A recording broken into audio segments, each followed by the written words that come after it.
ஒரு வெப்பமான மதியத்தில் ஒரு தாகம் கொண்ட நரி காடு முழுவதும் நடந்து கொண்டிருந்தது.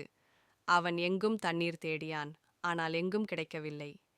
இறுதியில் அவன் ஒரு ஆழமான கிணறைக் கண்டான். அவன் கிணற்றுக்குள் பார்த்தான்.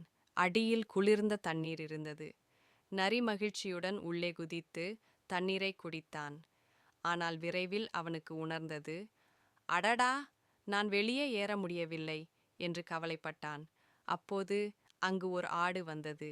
அதுவும் தாகத்துடன் இருந்தது. நண்பா, உள்ளே தண்ணீர் நல்லதா என்று கேட்டது. நரி உடனே ஒரு திட்டம் நினைத்தது. ஆமாம், ஆமாம், தண்ணீர் இனிமையாய் குளிர்ச்சியாய் இருக்கிறது.